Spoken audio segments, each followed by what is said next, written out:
Bismillahirrahmanirrahim. Elhamdülillahi Rabbil alemin. Vessalatu vesselamu ala eşrefil enbiyayı vel murselin. Nebiyyina Muhammedin ve ala alihi ve ashabihi ecma'in. Rabbi şrahli sadri ve yessirli emri. Vahlul ugdeten min lisani yefkahu kavli. Allahümme allimna ma yenfa'una.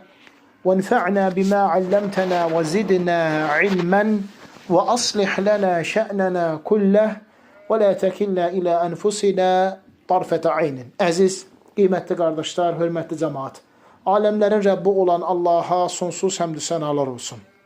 Onun sonuncu Peyğəmbəri Muhammed sallallahu aleyhi və səlləmə, onun ailəsinə, səhabələrinə, əhli beytinə və qiyamət gününədək onlara gözəl şəkildə tabi olanlara Allahın salavatı, salamı, xeyir duası, bərəkəti olsun. Allah Taala'nın müvəffəqiyyəti, onun yardımı və köməkliyi ilə fiqh, şəriət dərslərimizi keçib öyrənməyə davam edirik. Həmd olsun uca Allaha, namaz kimi dinimizin əsası və sütunu olan bir ibadətin şərtləri və rükunları haqqında öyrənirik. Namazın şərtləri, yəni namaz qılmağa başlamamışdan qabaq görülməsi mütləq və vacib olan işlər və əməllər. Namaz qılmağa hələ başlamamışdan qabaq. Rükunlar namazın içərisində edilməsi mütləq şərt olan əməllərdir. Namaz ta başlayandan namaz bitənə qədər. Şərtlər isə namaz qılmağa başlamamışdan qabaq görülməsi mütləq və şərt olan, lazım olan əməllər. Məsələn, namaz qılmağa başlamamışdan qabaq ən birinci insan müsəlman olmalıdır. La ilahə illallah Muhammed Rasulullah. Sonra ağıllı olmalıdır, ağlı başında olmalıdır. Yəni dəlidirsə və ya piyan haldadırsa namaz qılmağı sayılmır. Sonra həddi buluğ yaşına çatmalıdır. Həddi buluğ yaşına çatdıqdan sonra artıq insana namaz qılmaq vacib olur. Natəmizlik halından təmizlənməlidir. İstər böyük natəmizlik halı olsun, bu qusulla təmizlənir insan. Məsələn, cənabət halı, məsələn, qadınlarda adət halı, qusul almalıdır ki, təmiz olsun, namaz qılmağa. Kiçik natəmizlik halından təmizlənmə, paklanma isə olur dəstəmaz almaqla. Məsələn, yatıb yuxudan ayılıbsa, namaz qılmaq üçün dəstəmaz almalıdır.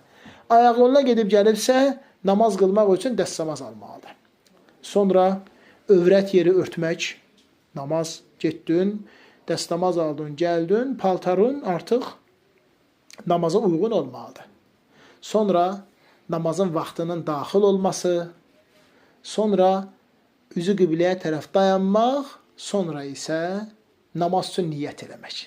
Bu 9 şərt namaz qılmağa başlamamışdan qabaq görülən şərtlərdir. 14 rükun isə namazın içərisində mütləq olası əməllərdir. Tərk eləmək, istər bilərəkdən, istər səhvən, unudaraq icazəli deyildir. Bu 14 rükun ən birincisi qiyamda dayanmaq, ayaq üstə dayanıb namazı qılmaq. Əl-qiyamu ma'a əl-qudra. İnsan qadir olmaqla bərabər qiyamda dayanır. Və təkbiratul ihram, açılış təkbiri, o əvvəl namaza başlayanda Allahu Ekber deyib əlimizi qaldırırıq, o rükundur, mütləq olmalıdır. Sonra Fatihə surəsini oxumaq. Və sonra rükuya əyilmək. Və sonra rükuda tələsməmək. Rükuya əyilmək və rükunu yerinə yetirərkən tələsməmək. Biz bura qədər öyrənmişdik. Bu dərsimizdə isə biz öyrənəcəyik səcdə etmək və səcdə edən zaman tələsməmək. Demək, rükuya əyilmək, rükuda tələsməmək və sonra rükudan qalxmaq. O da namazın rükunlarındandır. O da namazın rükunlarını keçən dərsimizdə biz bunları öyrənmişdik. Bu dərsimizdə isə biz öyrənəcəyik səcdəyə getmək və səcdə edən zaman tələsməmək. Buyurur ki, müəllif, Əs-sucudu fi kulli raka'atin mərrateyn min ərkənis salati bil icma'i. Alimlərin yekdil rəyinə görə namazın hər rükətində 2 dəfə səcdə etmək namazın rükunlarındandır. Namazın hər rükətində 2 dəfə səcdə etmək alimlərin yekdil rəyinə görə namazın rükunlarındandır. Namazın hər rükətində nissə və rüku var. Bir dəfə rüku var. Namazın hər rükətində nissə və rükudan qalxma var. Bir dəfə var. Amma namazın hər rükətində nissə və səcdə eləmək var. 2 dəfə. İnsan səcdəyə gedir, səcdə edir, sonra səcdən qalxır, sonra bir də səcdəyə gedir. Alimlərin yeşdir rəyinə görə bu rükundur. Dəlil, Allah subhanahu və teala Əl-Hac surəsində buyurur, Yə əyyuhəl-ləzīnə əmənu rkə'u vəscudu. Ey iman gətirənlər, rüku edin və səcdə edin. Namaz qılan zaman rüku da edin və səcdə də edin. Burada vavul atıfdır, yəni ardıcıllıqdan. Rüku etdin, sonra rükudan qalın, sonra səcdəyə getmək. Allah Resulü sallallahu aleyhi və səlləm namazını yaxşı qılmayan şəxsə nəsiyyət edir, hansı ki uzun hədistir. İçərisində thumməscud, sonra səcdə elə namazda, həttə tatmainnə səcidən, səcdə edənlərə tələsmə. Həm səcdə etməyi əmr etdi, həm də səcdədə tələsməməyi əmr etdi. Hər ikisi də ayrı-ayrı namazın rükunlarındandır. Rükuya getmək bir rükun, rükuya gedərkən tələsməmək bir rükun. Yəni tam əyildin rükuya, üzvlər, fəqərələr, oynaqlar yerinə oturdu. Sonra Subhanə Rabbiyəl Azim 3 dəfə dedin. Sonra rükudan qalxmaq tələsmədən, rükudan qalxmaq bir rükun və rükudan qalxarkən tələsməmək də bir rükun. Qalxırsan, dayanırsan ayaq üstə, bütün əzələlər, fəqərələr, sümüklər, oynaqlar hamısı yerinə oturur. Sonra gedirsən Allahu Ekber deyib səcdiyə. Səcdiyə getmək namazın bir rükunu, səcdədə tələsməmək, üzvlərin yerinə oturması, bütün bədənin bir rükun. Allah Resulü sallallahu aleyhi və səlləm buyurur ki, لا تجزئ صلاة لا يقيم الرجل فيها صلبه في الركوع والسجود. Bu hədis də səhih hədisdir. Rasul sallallahu aleyhi və səlləm buyurur ki, əgər insan namaz qılan zaman səcdəsində, rükusunda bədənin düz saxlamırsa, onun namazı sayılmır artıq. Yəni, rükuda bədəni düz saxlamaq odur ki, yəni düzgün əyilir və rükudan tələsmir və düzgün qalxır. Səcdədə o demək ki, bədənin düz saxlayan səcdəyə qaydası ilə gedir. İndi az sonra öyrənəcəyik. Səcdəyə getməyin qaydası necədir? Hamısı Allah Taala'nın buyurduğu kimi olan zaman o namaz sayılır. Başqa bir hədis, Peyğəmbər sallallahu aleyhi və səlləm ki, bu hədisdə İmam Daraqutni və başqa alimlər rəvayət edib, Şeyx Albani hədisin səhih olduğunu söyləyir. La salata limen la yusiba anfuhu min al-ard ma yusibu cəbeyhi. Buyurur ki, alının yerə dəydiyi kimi burnu dəyməyən kəsin namazı sayılmır. Yəni, necə ki, alnını cəbhəteyhi, alnını yerə qoyursan, o şəkildə burnu da yerə qoymasan, o namaz sayılmır. Demək, bir adam alnını qoyursa, mütləq burnu da eyni şəkildə yerə dəyməlidir, səcdə edərkən. Amma, bəli, az sonra oxuyacaq hədisi inşallah. Amma əgər alnını qoyursa, burnu yerə dəymirsə, o səcdə sayılmır. O səcdə sayılmır nə deməkdir? Yəni, o namazın o rükətə sayılmır. Bütün namazda edibsə, namaz sayılmır. Amma sadəcə, məsələn, 4 rükətli namazın 3-cü rükətində alnını yerə qoydu, amma burnu yerə dəymədi. O zaman nə edir? Namazın axırında qalxır, bir rükətdə qılır və səhv səcdəsi edir. Növbəti hədis, Rasul sallallahu aleyhi və səlləm buyur ki, ətimmur ruku'a və sucudə, rükunu və səcdəni tam yerinə yetirin.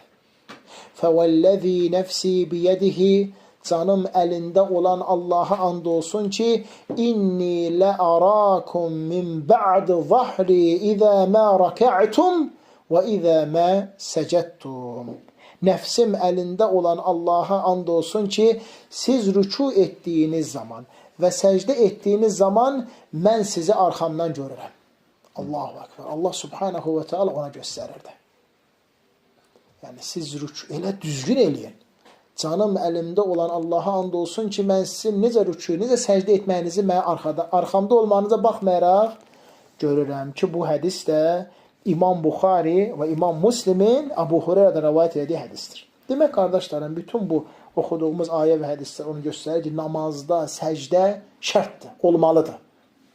Səcdəsiz namaz sayılmır. Necə ki, Fatihə oxunmadan qılınan namaz sayılmır, eləcə də rükusuz, səcdəsiz namaz sayılmır. Təkcə bunları görün, inşallah biz bu qədər uçurumları keçmişik deyə bunlar adını deyirəm. Məsələn, biz gələn dərslərimizdə keçəcəyik, təşəhhüddə oturmaq, salam vermək. Bunlar da hamısı namazın nədir? Rükunlarıdır. Sonra buyurur ki: "Və la budde en yekuna sucudu alel a'dai sab'ati." Səcdənin vacib olmağın bizə dedi. İndi isə deyir ki, labuddur ki, mütləqdir ki, səcdə 7 üzv üzərinə olsun. 7 bədən üzvü var ki, səcdə onlar ilə olur. Əl-kəffən, iki əlin içi, bu kəffun. Biləncdən barmağa qədər olan hissə adlanır əl. Amma dirsəkdən barmaq ucuna qədər olan hissə sayılır qol. Buradan bu qol sayılır. Amma biləncdən barmaq ucuna qədər sayılır əl. İki əl mütləq yerə dəyməlidir. Və rukbətən, iki diz, vəl qədəmən, bura ətraful qədəmən, yəni ayaqlar, ayaq ucları və bu ayaq barmaqlarımız ki var, onlar ayaq ucları yerə dəyməlidir. Vəl cəbhətu ma'al ənfi, alın burunla bərabər. Bu 7 üzv. Demək, 2 əl, 2 diz, 2 ayaq ucu elədi 6, alın burunla bərabər 1 sayılır, 7-ci sayılır. Abdullah ibn Abbas'a rəvayət olan isə Peyğəmbər sallallahu aleyhi və səlləm buyurur: "Umirnə ən nəscudə alə səb'i a'zumin." Biz 7 üzv üzərə səcdə etmələ əmr olunduq. Əl-cəbhətu, alın və əşarə biyədihi aləl ənfihi. Alını deyəndə burnu ilə də əlin göstərir. Əli ilə burnu da göstərir.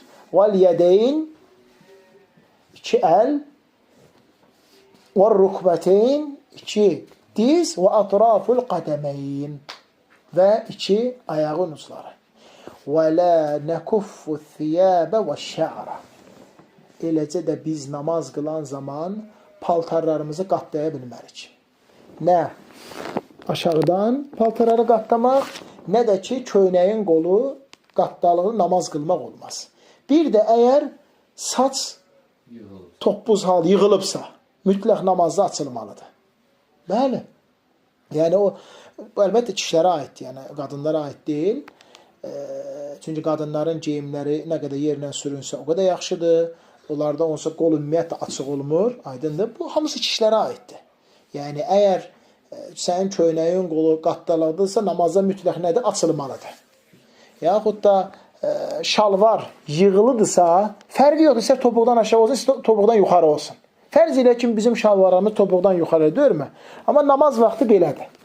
Namaz qılacaqsa onda bunu açırıq, aydındır, olur öz təbii halında. Bir də saç. Ola bilsin kimin saç çoxdur, elə deyilmi? Saçın neyinir? Namazda açır.